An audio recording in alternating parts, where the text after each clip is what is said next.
নমস্কার বন্ধুরা, আমার চ্যানেলে আপনাদের সকলকে স্বাগত।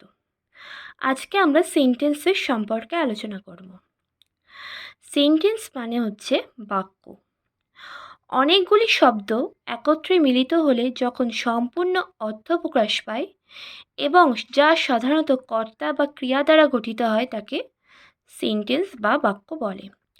এবার আমরা দেখছি যে অনেকগুলি শব্দ একত্রে মিলিত হয়ে একটি সেন্টেন্স গঠিত হচ্ছে। এবার একটু আমরা জেনে নিই যে শব্দ কি। শব্দ ইংলিশে হচ্ছে ওয়ার্ড। এবার ওয়ার্ড বা শব্দ হচ্ছে অনেকগুলি একত্রিত বর্ণ সমষ্টি যার একটি নির্দিষ্ট অর্থ আছে। তাহলে উদাহরণটা কি? গুড, ব্যাড, বুক, পেন, এগুলো একটি নির্দিষ্ট অর্থ আছে। আচ্ছা, এবার এর মধ্যে দেখছি বর্ণ সমষ্টি। তাহলে আমরা একটু বর্ণটাও একটু জেনে নিই।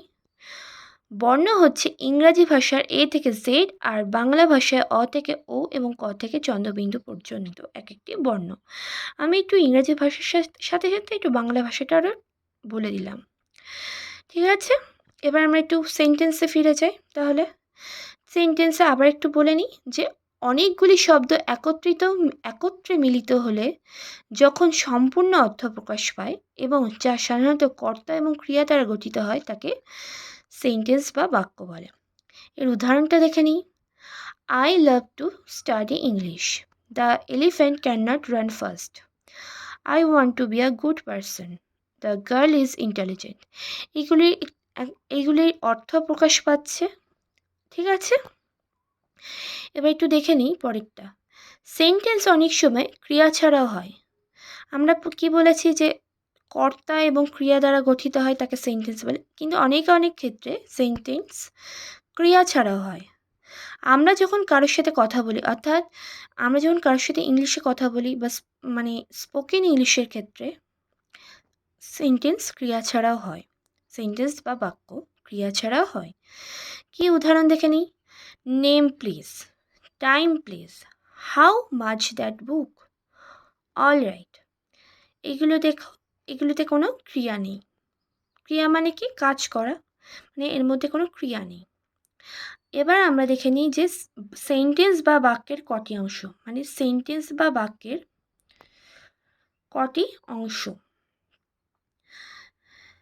সেন্টেন্স বা বাক্যের দুটি অংশ থাকে। কি কি? সাবজেক্ট আর প্রেডিকেট। সাবজেক্ট মানে কি? উদ্দেশ্য, আর প্রেডিকেট মানে বিধেয়। এবার সাবজেক্ট আর প্রেডিকেট কাকে বলে একটু দেখে নিই। সাবজেক্ট হচ্ছে বাক্যে যে ব্যক্তি বা বস্তু সম্পর্কে কিছু বলা হয় তাকে বলা হয় সাবজেক্ট।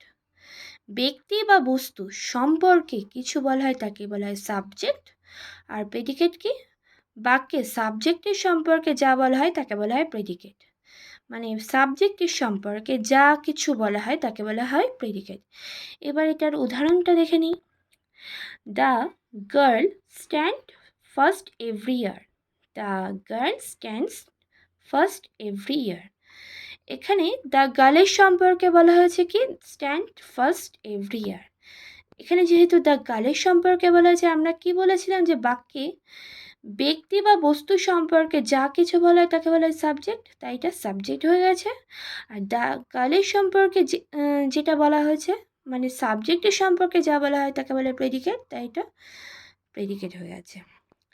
পরের আর একটা দেখে নিই। A tree is our best friend. এই ট্রি মানে এই ট্রির সম্পর্কে বলা হয়েছে, কি বলা হয়েছে? Is our best friend. তাহলে যেহেতু এই ট্রির সম্পর্কে বলা হয়েছে তাই এটা সাবজেক্ট হয়ে গেছে। আর ইজ আওয়ার বেস্ট ফ্রেন্ডটা প্রেডিকেট হয়ে গেছে, কারণ এটা সাবজেক্টের সম্পর্কে যা কিছু বলে তাকে বলে প্রেডিকেট, তাহলে ওই জন্য ইজ আওয়ার বেস্ট ফ্রেন্ডটা প্রেডিকেট হয়ে গেছে। এরপরে দেখে নিই। সাধারণত বাক্যের গঠন অনুযায়ী সাবজেক্ট আগে হয় এবং প্রেডিকেট পরে হয়, কিন্তু অনেক ক্ষেত্রে বাক্যের কোনো বিশেষ অংশকে জোর দেওয়ার জন্য প্রেডিকেট আগে হয় এবং সাবজেক্ট পরে হয়। কেমন দেখে নিই উদাহরণ হিসেবে। Every evening my mother cook food for us. এখানে এভরি ইভিনিং, আমি এটা একটু বাংলায় বলে দিই। এভরি ইভিনিং প্রত্যেক সন্ধ্যাবেলা, মাই মাদার আমার মা, কুক ফুড ফর আস আমাদের জন্য রান্না করেন। তাহলে এখানে আমার মায়ের সম্পর্কে বলা হয়েছে যে প্রত্যেক সন্ধ্যেবেলা আমাদের জন্য রান্না করেন। এবার আমরা কি বলেছি? বাক্যে ব্যক্তি বা বস্তু সম্পর্কে যা কিছু বলা হয় তাকে বলা হয় সাবজেক্ট। তাই এটা যেহেতু আমার মায়ের সম্পর্কে বলা হয়েছে তাই এটা সাবজেক্ট হয়ে গেছে। এবার সাবজেক্টটা দেখো মাঝখানে রয়েছে। আর every evening cooks for us, এটা সাবজেক্টের সম্পর্কে বলা হয়েছে, মানে আমার মায়ের সম্পর্কে বলা হয়েছে তাই এটা প্রেডিকেট হয়ে গেছে। এবার দেখো যে প্রেডিকেটটা সাবজেক্টের আগেও আছে পরেও আছে, ঠিক আছে? আর একটা দেখে নিই, how big is the tree. ঠিক আছে, এখানে how big is the tree মানে বলেছে যে গাছটা কত বড়, গাছটা কেমন বড়, কতটা বড়। ঠিক আছে, এখানে দ্য ট্রি সম্পর্কে বলা হয়েছে যে গাছটা কতটা বড়।